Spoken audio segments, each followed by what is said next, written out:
ساری مثالیں ہمارے سامنے موجود ہیں کہ صرف کوئی چند خواہشات سے رک جانے کا نام ہی جہاد نہیں ہے یا نفس پہ کنٹرول کرنے کا نام نہیں ہے، بلکہ بہت ساری انسان کی خواہشات ہوتی ہیں۔ بہت سارے ایسے بزرگ گزرے ہیں کہ انہیں اچھا کھانا کھانے کی خواہش پیدا ہوئی، تو جب انہوں نے کھا لیا تو اس کے بعد انہیں سوچ آئی کہ یہ تو ہمارے نفس کی خواہش تھی، اب اچھا کھانا کھانے میں کوئی حرج نہیں ہے۔ لیکن جب انسان اپنی خواہشات پہ مکمل کنٹرول کرنا چاہے تو اس کے آگے اگر 3 چپاتیاں پڑی ہیں تو وہ اس میں کمی کر کے تھوڑا کھائے، اس لیے تھوڑا کھائے کہ میں نے تھوڑا بھوکا رہنا ہے،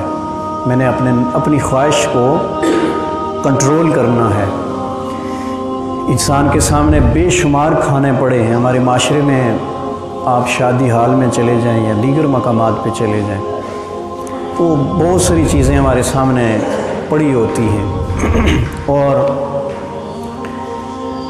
جس کے سامنے جو چیز آتی ہے اس کی کوشش ہوتی ہے کہ میں زیادہ کھانا اپنے سامنے اکٹھا کر لوں۔ یہ ہے وہ خواہش جو انسان کا نفس اسے مجبور کرتا ہے، حالانکہ شاید وہ کھا نہ پائے اتنی چیزیں۔ 2 لقمے ایک جگہ سے لے، 2 لقمے دوسری جگہ سے لے، باقی آپ نے دیکھا ہوگا کہ وہ سارا سامان اٹھا کے پھینک دیا جاتا ہے کھانے کا۔ لیکن جب وہ حاصل کر رہا ہوتا ہے چیز تو یہ اس کا نفس ہے جو اسے مجبور کرتا ہے کہ بریانی کی ہم نے 2 پلیٹیں رکھ لینی ہیں، فلاں چیز رکھ لینی ہے، فلاں چیز رکھ لینی ہے، یہ ساری چیزیں اپنے ٹیبل کے سامنے رکھ لیتا ہے، لیکن وہ کھا نہیں سکتا۔ اب یہ اس کی خواہش تھی کہ وہ اسے ان چیزوں پہ مجبور کیا کہ یہ اتنی چیزیں میں رکھ لوں، لیکن جب کھانے کی میز پہ بیٹھا تو وہ اتنی چیزیں کھا نہیں پایا۔ اب کیا ہی اچھا ہوتا کہ انسان صرف مختصراً تھوڑی سی چیز لے اور دل میں اس کا یہ خیال ہو اور یہ خواہش ہو کہ میں نے اپنے نفس کے ساتھ جہاد کرنا ہے، میں نے اب دل تو میرا کرتا ہے کہ میں یہ ساری چیزیں اٹھا کے کھا لوں، اور اس چیز پہ قادر بھی ہے کہ وہ اٹھا کے کھا بھی سکتا ہے، لیکن اس کے باوجود اگر وہ ان چیزوں پہ قابو رکھے گا، کنٹرول رکھے گا، تو اس نے اپنی خواہشات کا جو قلع کما کر لیا، اپنی خواہشات پہ کنٹرول کر لیا۔ ایسے ہی زنا کی طرف انسان جاتا ہے، دیگر امور ہیں جن کی طرف جاتا ہے، اور یہ وہ ایسے فعل ہیں کہ انسان اپنی خواہشات پوری کرنے کے لیے جانوروں سے بدتر ہو جاتا ہے۔ جب آپ کی خواہشات آپ پہ غالب آ جاتی ہیں تو پھر جیسے میں نے عرض کیا کہ ہمارے اور جانوروں میں یہ فرق ہے کہ اللہ رب العزت نے جانوروں کو پیدا کیا تو انہیں عقل نہیں دی، صرف خواہشات دی ہیں، اور انسان کو پیدا کیا تو انسان کو عقل بھی دی اور ساتھ خواہشات بھی دی۔ تو جب ہم صرف خواہشات کے پیچھے چلیں گے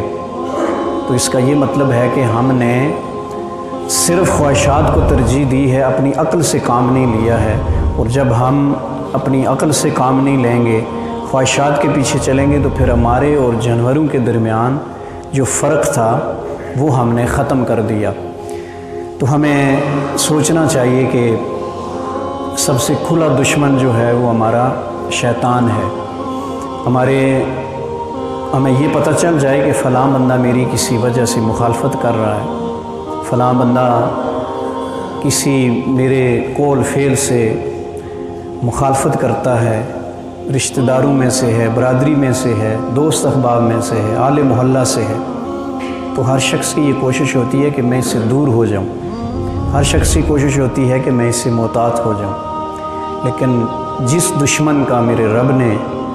کھلے عام ارشاد فرمایا کہ شیطان تمہارا دشمن ہے، اس سے بچو، یہ تمہیں برائی کی طرف لے کے جاتا ہے،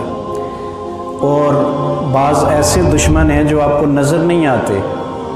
لیکن آپ کی کوشش ہوتی ہے کہ ہم پھر بھی ان سے محتاط ہو جائیں۔ ایک کھلا دشمن ہے ہمارا جس کے بارے میں کسی کتاب نے نہیں، کسی عالم نے نہیں، یا کسی دوست نے ہمیں مشورہ نہیں دیا، ہمارا رب فرماتا ہے کہ یہ تمہارا کھلا دشمن ہے، یہ تمہارے اوپر خواہشات کو غالب کرتا ہے اور برائی کی طرف لے کے جاتا ہے، لیکن اس کے باوجود انسان